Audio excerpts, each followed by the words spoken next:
DJ Rhea Louise grew up around music. So Rhea, is that how you kind of got into being a DJ? To be honest, I got into being a DJ because it was one of these things where I just, you tell yourself, oh, one day I want to do that. So I just took the leap, bought all this equipment on a credit card, just quickly. Yep, self-taught myself, watched a few YouTube videos, went to a few DJ workshops, and 10 years later, here I am. So was someone inspiring you to do that? To be fair, I realised I go out a lot, I love music a lot, and I think it's so easy to make the transition into actually, I want to be that person that's creating those vibes and playing music for people. I actually want to be the person making it happen for everyone else. It just kind of felt like a natural transition for me. So what kind of genres do you play, genres of music? So my forte is old school R&B, 90s R&B. Can't go wrong with a bit of 90s. That is like the golden era. If you ask any DJ that plays R&B, that's the one. And I just, I try and stick to those types of bookings. However, as we all know, it leans into hip hop. Love a bit of hip hop. Yes. Love my Biggie, love my Busta Rhymes. I see you nodding over there, you know. So yeah, I play lots of old school R&B, old school hip hop. I grew up in the UK garage area as well. So, can play that with my eyes closed. And I feel like that always kind of sets off the crowd. When you feel a crowd starting to lull, get the UK garage on. We'll lift them up every time. And then I also put a little bit into my Motown. I start going down a rabbit hole. And I also do a bit of soulful house. I do a bit of Afro house, Afro swing, Afro pop, a lot of Afro.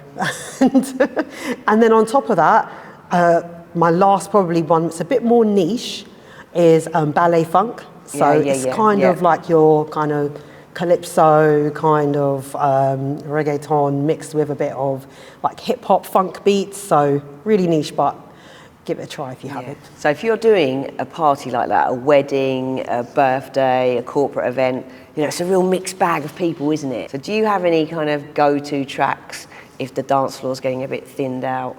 Yeah, I think everyone's got one or two in the bag. For me, I usually lean towards Prince, Kiss. I feel like that definitely resets the mood.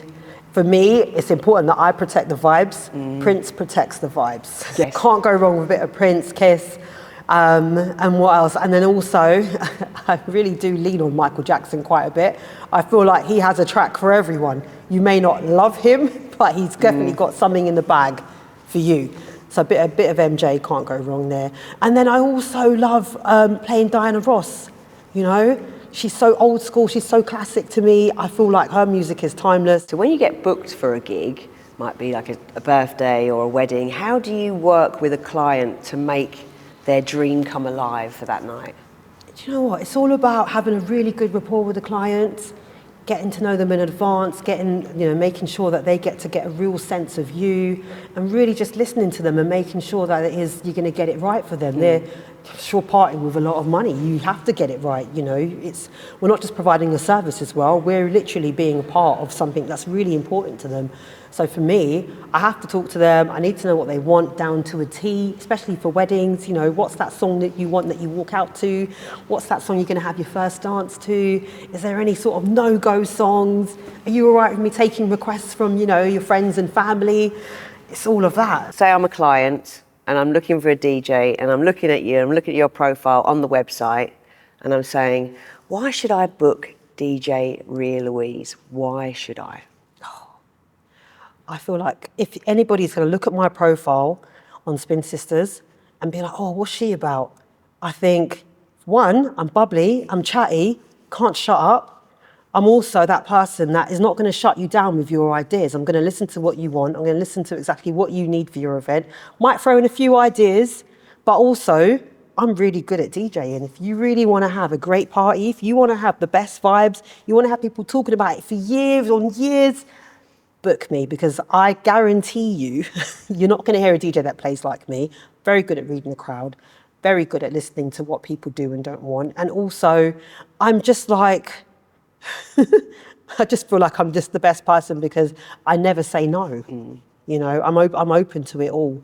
And I feel like if you listen to my mixes, if you want to come down to one of the events that I'm at, so I'm not just chatting out of my arse. Come down, I'll sort you out the guest list, come and see for yourself. Yeah, so you talked about going out a lot. So what kind of places did you go to? What kind of music did you listen to? I was in every festival. I was forever at Ministry of Sound. We've all been there, haven't we? We've all up and down the country, going to the most remote clubs, in the most remote alleyways, always in Shoreditch, always up for a good time, always saying yes to every event. I was just outside a lot. And not just here, abroad as well. I'd go away and travel for festivals. There was a huge one I'd go to yearly in Malta called, it was like MTV something, and it was completely free, and they just have all these really big artists. You were outside in the sun and you were just enjoying, and I was like, oh, this is amazing. I'd love to be on that stage and play for everyone one day. So what kind of events do you play at? So at the moment, I'm a resident DJ for W Hotel in Soho. I'm with a collective of DJs called Super Duper Fly who play old school R&B and hip hop. So catch me spinning for them month to month in the West End. And I also have a residency at Box Park Camden. I think most of the stuff that I do at the moment is corporate gigs, a lot of private gigs, private birthday parties, Christmas parties, office party, whatever kind of party, summer party. Yeah. You book me, I'm there. Have you got any favourite gigs you can tell me about? Yes, I have. I'm gonna lean on one I did recently just before Christmas. Was for a big brand, big hair and beauty brand. Won't name them, but I love them. And they were like, right, the theme's gonna be burgundy and gold. So you've got to wear burgundy and gold. And I was like, oh my God, that's two colours that I don't thrive in, but I'm gonna do it. They had a whole glam squad for me, sent a car for me. Oh, nice. Yeah, brought me into their salon in the West End, did the whole shebang. I was like, this is absolutely wild. And they were just so smooth with it, like this is just every day to them. Then went to the venue, which was like literally a minute round the corner. It's up on this private bar you'd never know it's there in the middle of Soho. It's the most stunning sort of really like 50s, 60s bar.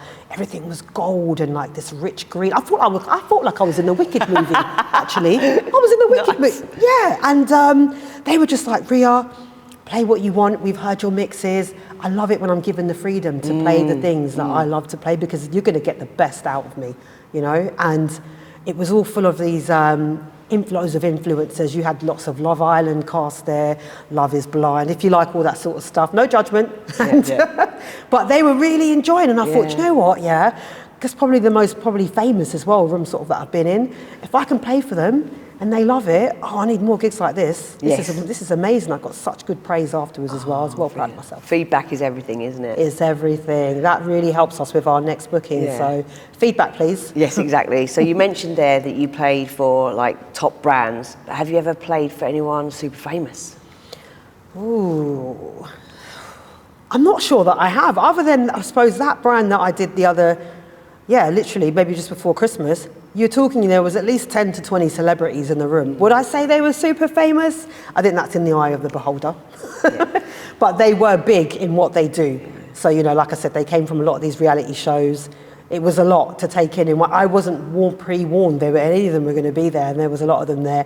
And you know what? They're just everyday people like us. They were lovely. They were vibing. So that'd probably be the biggest one that I've had, celeb-wise as well, Unless they've been in the room and no one's told me. How about any funny DJ moments? Oh gosh. I would say it wasn't so much. I was doing a live stream on Instagram during the pandemic, because what else could you do? And jumped on, had loads of people watching in the comments, praising me. And I didn't realise for a solid 5 minutes that I didn't have the volume up. So all you heard was me singing to the tracks that I'm playing. Can you sing? No. No, I can't. I love to sing, but I can't sing either. Can't hit a note. No. And it's only because I saw my phone going off. I was like, sorry guys, got to answer this. My friend was like, Rhea, all we can hear is your terrible singing. I was like, oh my God, I'm never going to live this down. No one's ever going to book me. So it had to be that. When you're not DJing and you're not playing music, what do you like to do in your spare time? Right now, being a mum is up there for me. That's a whole new lane for me. So I'm just really enjoying that. Outside of that, in my day job, I'm in construction, I'm a project manager. I purchase properties, refurbish them, make them all pretty inside, and and give them back to my employer who loves them. So it's complete stark difference to the music. The music frees me up. But it kind of complements it, isn't it? Because with project management, you've got a lot of planning, and with DJ sets, you've got a lot of planning, haven't you? There's a lot of organisation involved in both. You know, you can't walk into either of them blindly. You've got to plan in advance. You've got to have things nailed down to a T, except for there's a lot more flexibility, I feel like, with the DJing, because you're reading the crowd, so things are going to change like that. And, you know, reading the crowd is so important to me. It's all about, for me, making sure, like I said, you've got to protect the vibe. You have those few people in the room that you see vibing, okay, you know you're doing something right, so you stick with that and you keep going, and that momentum, it builds, and before you know it, you've got the whole place jumping and dancing and enjoying, and you're creating these memories for people. That's why I got into it in the first place, because I want to be that person creating those memories for everyone and being remembering and saying, oh my God, I was there, I remember that DJ, do you remember that time when... Let me be in that conversation, and I'm happy to do it again. I was going to say, do you take requests?